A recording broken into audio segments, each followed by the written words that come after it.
Salut, c'est Mart. Bienvenue au 3e et dernier épisode de rodage de Jeux de char. Donc là, si t'es rendu à cet épisode-là, c'est que t'as écouté les 2 premiers et que tu te juges prêt à affronter cet épisode que je qualifierais de relevé. Parce qu'on le dit, on est en période de rodage, donc on veut savoir quel niveau de difficulté les gens veulent dans les quiz. Donc préparez-vous, ça va être quelque chose. Charles Tisser et Martin Carly ont pleuré en boule après avoir joué à cet épisode-là.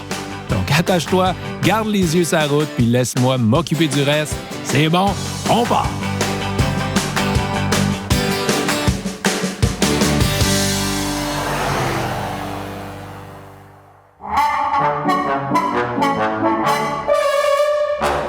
Donc, comme d'habitude, on débute par notre petit quiz Fun Fact. Et comme d'habitude, quand je te pose des questions, n'hésite jamais à peser sur pause, là, soit pour te donner du temps pour réfléchir, ou soit pour brainstormer avec les gens avec toi dans l'auto pour avoir la réponse de tout le monde. C'est bon?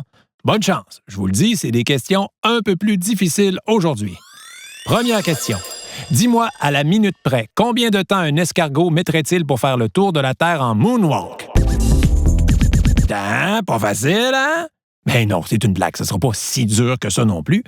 Mais bon, pour le fun, j'ai demandé à ChatGPT et il a calculé que la circonférence de la Terre à l'équateur étant de 40 075 km et la vitesse moyenne d'un escargot est d'environ 0,013 mètres seconde, soit 47 mètres heure. Donc, si nous estimons qu'en moonwalk, disons qu'il est 2 fois plus lent, donc environ 23,5 mètres heure, ça donnerait 102 319 140 minutes. Ou, pour faire plus simple, 195 ans. Et ça, c'est si l'escargot n'arrête pas pour faire pipi ou manger de la laitue. Donc voilà à quoi me sert l'intelligence artificielle. L'humain est condamné, on va se le dire. Bref, allons-y avec les vraies questions qui sont un peu plus faciles. Première vraie question. Qu'est-ce qu'une ganache? A. Un plat hongrois à base de viande mijotée. B. Un mélange onctueux de crème et de chocolat. C. Une touffe de plumes sur un chapeau, ou D, un lutteur des années 90-2000?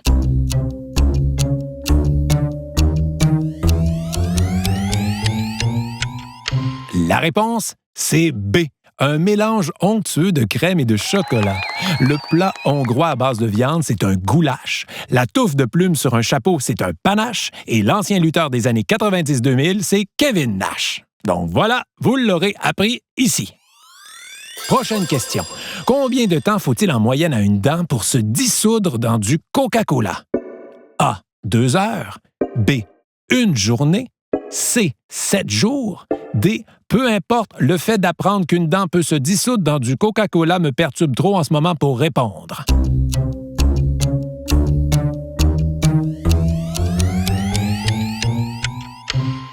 La bonne réponse, c'est 7 jours. Et oui, en théorie, une dent peut se dissoudre dans du Coca-Cola. Ça contient de l'acide phosphorique et de l'acide carbonique qui lui donne un pH d'environ 2,5, donc très acide.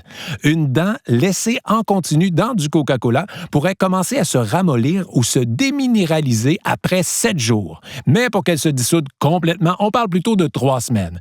Assez pour que j'aille un nouvel argument à dire maintenant à mes enfants pour qu'ils se laquent sur les boissons gazeuses. De retour à toi, Stéphane. Dernière question. Quel animal est capable de survivre dans l'espace? A. Le tardigrade. B. La stygiomédusa. C. Le krill de l'Antarctique. Ou D. Buzz Lightyear.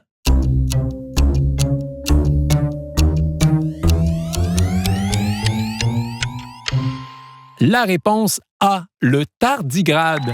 Premièrement, je ne savais pas que c'était possible de survivre dans l'espace. Et deuxièmement, te dire à quel point je ne connaissais pas le tardigrade.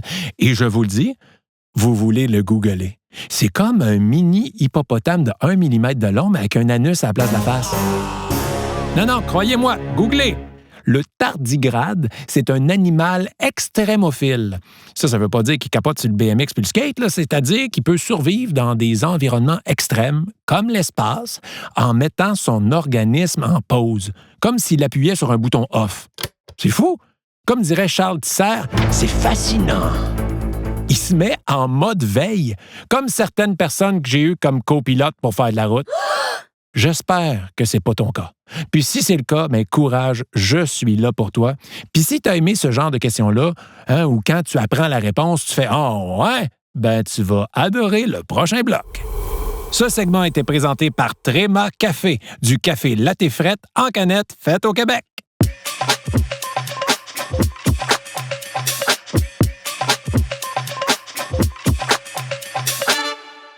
Parce que là, je vais te poser des questions inspirées d'un podcast que j'adore qui s'appelle Les Sportiches. Les Sportiches, c'est un podcast humoristique sportif qui jase de la place du sport dans la vie d'invités comme Louis Morissette, Mike Ward, Christine Morancy. Bref, vous irez voir ça. C'est animé par Frank Grenier et un dénommé Martin Vachon. Ben ouais, encore moins. Durant le podcast, il y a un quiz de fun facts sportifs et le genre de questions qu'on y retrouve fit parfaitement dans la thématique d'aujourd'hui. Donc, première question. Un athlète a déjà remporté une médaille olympique en étant sous l'influence de l'alcool. Dans quelle discipline selon vous? A. Le javelot. B. Le tir à l'arc. C. Le biathlon. Ou D. Le beer pong.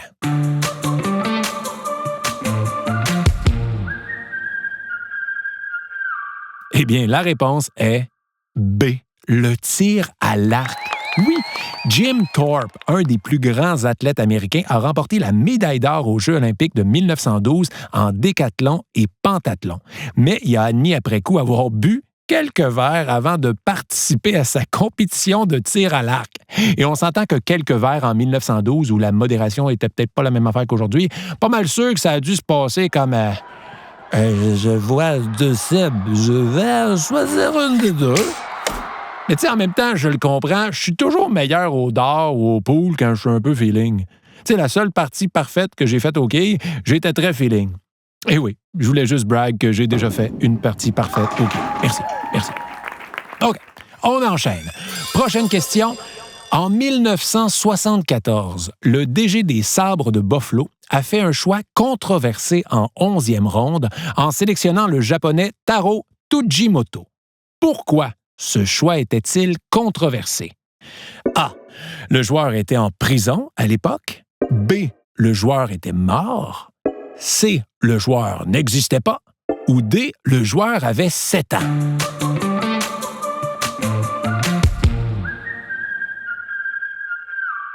La réponse, c'est C. Parce que le joueur n'existait pas. À cette époque-là, le repêchage se faisait par téléphone. Puis rendu en 11e ronde, on s'entend que c'est plus des joueurs vraiment prometteurs.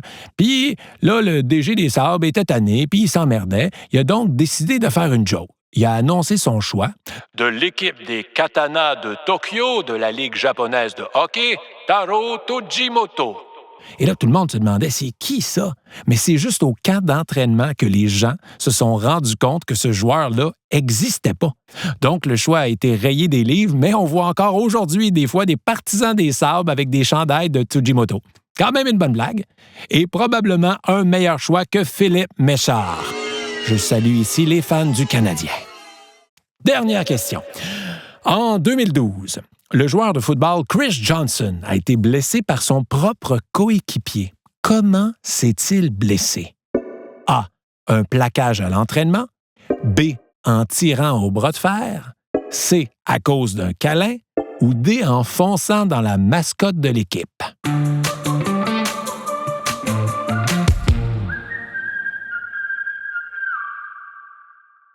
Eh bien, c'est C, à cause d'un câlin.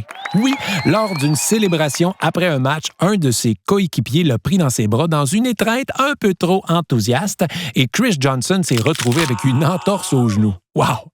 Mais le pire, c'est que je peux même pas le juger parce que moi, je me suis déjà blessé en jouant à la chaise musicale. Ouais. À l'émission Big Brother Célébrité, une des épreuves a été de jouer à la chaise musicale, puis à un moment donné, il y a un tour qui a duré 2h52.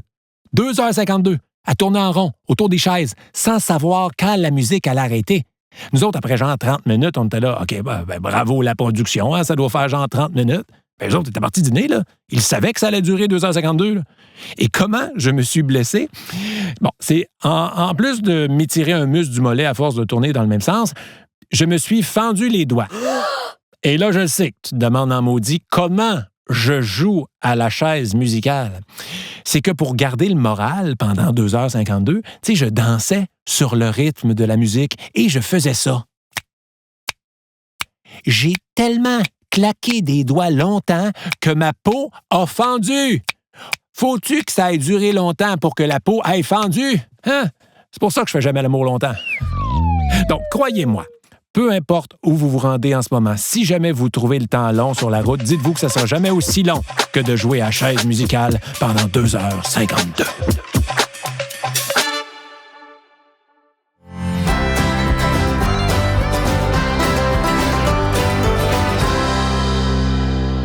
Mais bon, si vous avez quand même beaucoup de route à faire, lâchez pas, je suis là pour vous. Là, je vais vous proposer un jeu que j'ai moi-même fait avec ma famille la semaine dernière en char et ça nous a occupé tout le temps de traverser le trafic de Montréal, donc presque aussi longtemps qu'une game de chaise musicale à Big Brother. J'ai appelé ce jeu-là l'ABC du road trip. L'ABC du road trip. Donc, vous allez voir, c'est simple. Je nomme une catégorie et à tour de rôle, vous devez dire un mot commençant par chacune des lettres de l'alphabet, de la lettre A à la lettre Z. Donc, pour la première catégorie, vous allez devoir nommer quelque chose qui se mange. Donc, la première personne nomme quelque chose qui se mange, qui commence par la lettre A, la personne suivante par la lettre B, et ainsi de suite jusqu'à Z. Vous allez voir, il y a des lettres plus dures que d'autres. Puis si vous êtes seul, eh bien, en plus d'essayer de répondre, vous allez devoir vous rappeler c'est quoi la lettre suivante en refaisant l'alphabet tout seul. Je le sais, j'ai joué tout seul. Donc, je répète. Première catégorie, quelque chose qui se mange. On commence par la lettre A. Pesez sur pause et bonne chance. Puis, ça a bien été? Vous avez googlé combien de lettres? Moi, j'avoue que sans googler, j'aurais peut-être pas trouvé le xacuti, ce fameux plat indien à base de viande et d'épices. Bref, prêt pour une autre catégorie? Donc, maintenant, faites-moi l'alphabet avec des sports ou activités physiques. Bonne chance! Puis, c'était plus facile, plus dur. Moi, ma blonde avait refusé ma réponse pour la lettre Q, car elle disait que le Quidditch n'était pas un vrai sport. Je sais, j'ai débuté la procédure de divorce, inquiétez-vous pas, on touche pas à mon Harry Potter. Bon, dernière catégorie. Faites-moi l'alphabet avec des animaux. Ouh, go!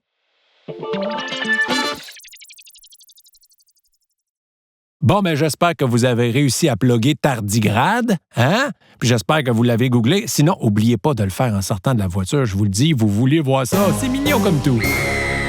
Bref, maintenant, on va laisser les mots de côté un peu pour aller dans le merveilleux monde de la musique, car c'est rendu le moment de notre quiz musical. Le quiz musical. On voudrait remercier nos partenaires, les pubs ludiques Randolph. Si vous avez du fun à jouer à jeux de char avec Martin Vachon, vous allez capoter dans leur pub. Pour l'épisode d'aujourd'hui, le concept de notre quiz musical va être bien le fun. Je vais vous nommer 3 chansons et vous devrez les classer par ordre de sortie, de la plus vieille à la plus récente. C'est bon? Donc, première catégorie, thématique Ladies' Night. Classez les chansons suivantes selon leur ordre de sortie. Bad Romance de Lady Gaga, I Kissed a Girl de Katy Perry et Umbrella de Rihanna. Donc, je répète. Bad Romance de Lady Gaga, I Kissed a Girl de Katy Perry et Umbrella de Rihanna. C'est quoi le bon ordre?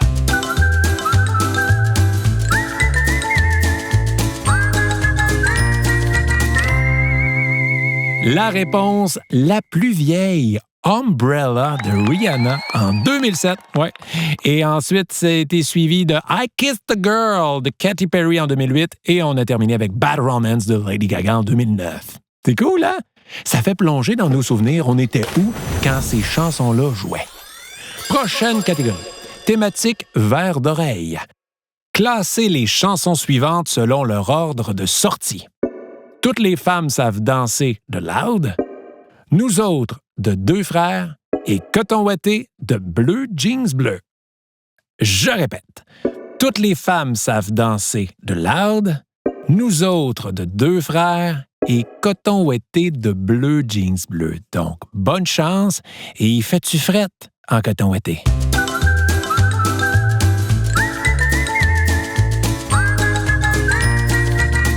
Le bon ordre était Nous autres de Deux frères en 2015, suivi de Toutes les femmes savent danser de Loud en 2017 et on a terminé avec Coton ouetté de Bleu Jeans Bleu en 2019. OK, on reste avec des chansons québécoises pour la dernière catégorie. Là, vous êtes réchauffés, on y va. Thématique impossible de ne pas chanter. Classez les chansons suivantes. Hawaïenne des Trois Accords, Libérez-nous des libéraux de Loco Locas, Dégénération de Mes aïeux. Je répète, Hawaïenne des Trois Accords, Libérez-nous des libéraux de Loco Locas et Dégénération de Mes aïeux. C'est quoi le bon ordre?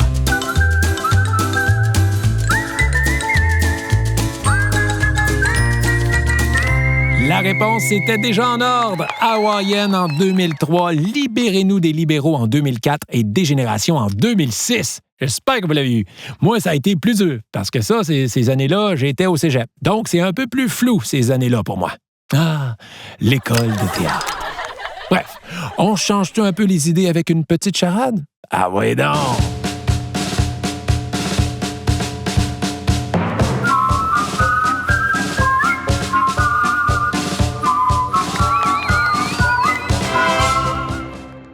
Donc, la charade du jour, ça va comme suit. Mon premier est un des 5 sens. Mon premier est un des 5 sens.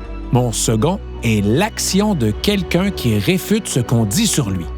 Mon second est l'action de quelqu'un qui réfute ce qu'on dit sur lui. Mon troisième est un item qu'on perd souvent 1 sur 2 dans la sécheuse. Mon troisième est un item qu'on perd souvent 1 sur 2 dans la sécheuse. Mon quatrième est la case départ au Monopoly. Mon quatrième est la case départ au Monopoly. Mon tout est un moyen de transport de plus en plus à la mode. Donc, je répète, c'est quand même facile. Mon premier est un des 5 sens. Mon second est l'action de quelqu'un qui réfute ce qu'on dit sur lui. Mon troisième est un item qu'on perd souvent 1 sur 2 dans la sécheuse. J'espère que vous l'avez eu celle-là. Mon quatrième est la case départ au Monopoly. J'espère que vous l'avez eu celle-là aussi. Et mon tout est un moyen de transport de plus en plus à la mode. Qui suis-je?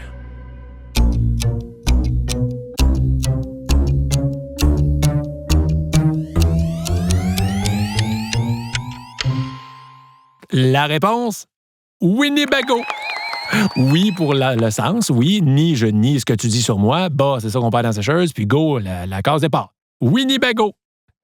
Je sais, j'ai beaucoup trop de fun à inventer des charades. Ce segment était présenté par notre partenaire Tréma Café.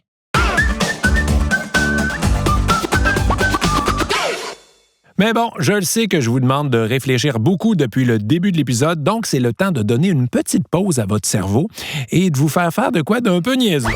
Je vous l'ai dit plus tôt que moi, je suis allé à l'école de théâtre. Donc, on va travailler vos talents de comédien et on va jouer à un petit jeu où je vous nomme des situations et vous devez faire la face de la réaction que vous auriez. Aussi simple que ça. Et là, faites pas « Oh non, là, moi, je suis trop gêné pour faire ça. » Hey, vous êtes probablement seul dans votre char en ce moment. Et s'il y a du monde qui danse dans leur char aux lumières rouges, vous pouvez faire ça. Donc, première face. À go. Tout le monde dans l'auto fait la face de quelqu'un qui se demande s'il a laissé son rond de poêle allumé. Go! Je viens littéralement de le faire, moi, dans un cubicule d'enregistrement. Puis j'ai vu à travers la vitre toute l'équipe de production le faire aussi. Et je vais vous dire, je suis sûr que vous avez fait une meilleure face qu'eux autres. Donc, j'espère vraiment que vous l'avez fait. Prochaine face, on s'amuse. Tout le monde dans l'auto fait la face de quelqu'un qui sent une odeur de pète tout d'un coup dans la voiture. Go! Oh! Pas mal sûr qu'il y a des trophées Gémeaux qui devraient se donner en ce moment sur les routes du Québec, hein? OK, dernière phase, pour le fun. Tout le monde dans l'auto fait la face de quelqu'un qui voit son ami prendre le dernier morceau de gâteau. Go! Wow! Bravo! Des belles faces outrées, ça. Puis même si vous n'avez pas fait de face, je le sais qu'intérieurement, vous avez toutes fait les émotions que je vous ai demandées et je suis très fier de vous.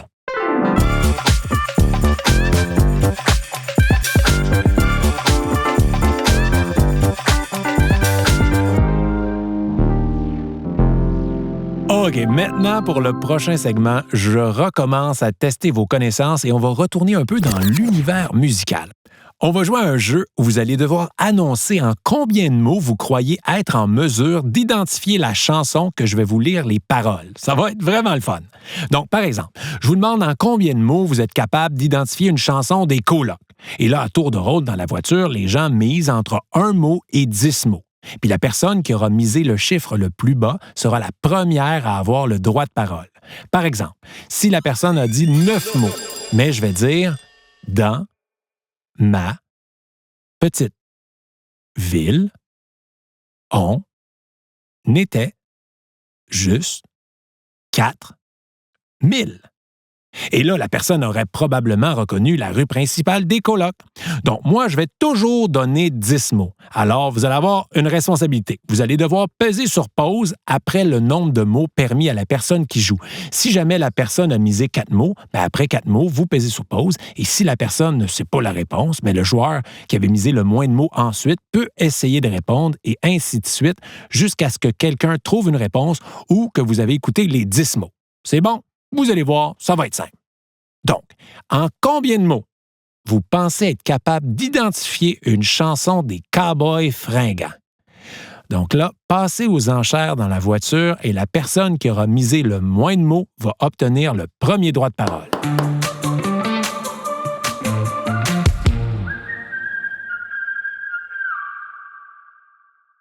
Donc, vous êtes prêts? C'est parti, bonne chance, n'oubliez pas de peser sur pause après le nombre de mots choisis. Voici 10 mots pour découvrir une chanson des Cowboys fringants. Son, arrivé, en, Westphalia, en, criant, SOS, Gaïa, accoutré, comme. Ah, c'est dur à arrêter en plein milieu d'une phrase. Puis vous l'avez eu, la réponse est un classique, la manifestation, chanson emblématique de leur album Break syndical. Et j'ai une pensée aujourd'hui pour notre beau Carl qui était un amateur de jeux et je suis sûr qu'il aurait adoré Jeux de char en tournée. On s'ennuie, mon beau Carl. Donc, prochaine catégorie, en combien de mots vous pensez être capable d'identifier une chanson de Céline Dion? Donc, passez aux enchères maintenant.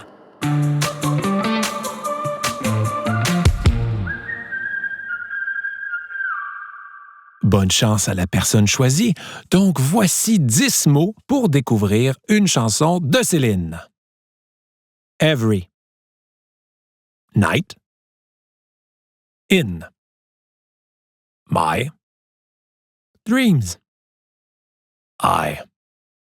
See. You. I. Feel. Ben là, j'espère que vous l'avez eu rapidement. C'est un autre classique, My Heart Will Go On, tiré du film Titanic. Mais bon, vu que c'est un nouveau jeu, je vous laissais un peu plus de chance. Là, je vais être un peu plus niché dans mon choix de chanson. En combien de mots vous pensez être capable d'identifier une chanson des 3 accords? Donc, passez aux enchères maintenant.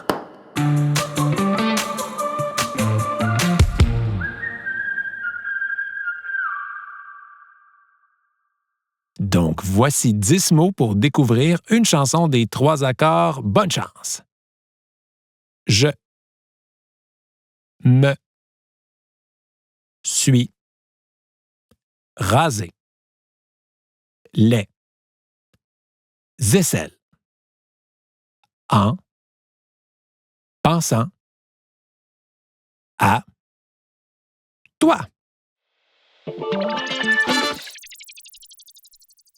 Oh! Plus difficile, hein? C'était la chanson « Dans mon corps » parue en 2009. Ah! C'était un bon verre d'oreille, ça, hein? Dans mon corps de jeune fille, dans mon corps de jeune fille, il y a des changements. Ouais, désolé, quand c'est rendu que je chante, ça veut dire qu'il est bientôt le temps d'arrêter.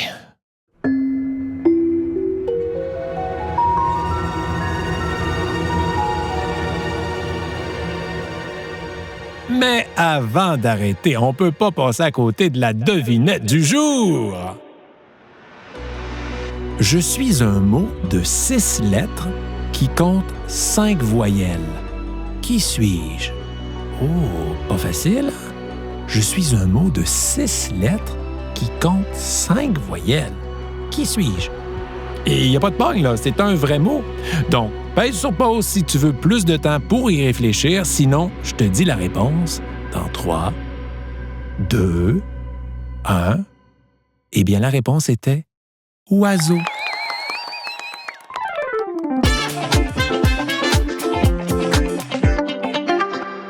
Fais comme l'oiseau. Bon, désolé, je me remets à chanter. Là, on va devoir se quitter pour vrai. Mais avant de vous laisser rouler seul, je tiens à vous dire merci beaucoup d'avoir tenté l'expérience de jeu de char avec moi. Pour vrai, j'espère que vous avez eu du fun. Moi, j'en ai eu. Hein, on l'a dit, ces 3 premiers épisodes-là, c'était du rodage. Donc, notre but est d'améliorer la formule pour encore mieux vous divertir. Donc, on aimerait vraiment beaucoup avoir votre opinion sur le podcast. Allez sur le site jeudechar.ca. Il y a un lien dans la description du podcast. Il y a même un code QR. Et là, on va vous demander vos impressions. Et si vous nous donnez vos impressions, ben on va vous récompenser en vous donnant des prix. Fait qu'on va faire tirer du café de Tréma, des jeux de toi puis toi, mon jeu. Même, regarde, me sens lousse, je vais faire tirer des billets pour mon spectacle. Ah ben là, voyons donc, Martin Vachon a tourné avec un caramel à travers le Québec. On va vous faire tirer des billets. Donc, soyez prudents sur la route. On se dit à bientôt, j'espère. Puis, avouez donc, un petit dernier jeu avant de quitter. Pour le fun, essayez de deviner c'est quoi vous allez voir en premier en finissant le podcast. Un Tim Hortons ou un McDo? Répondez tout de suite, puis restez à l'affût. Ciao, puis bonne route!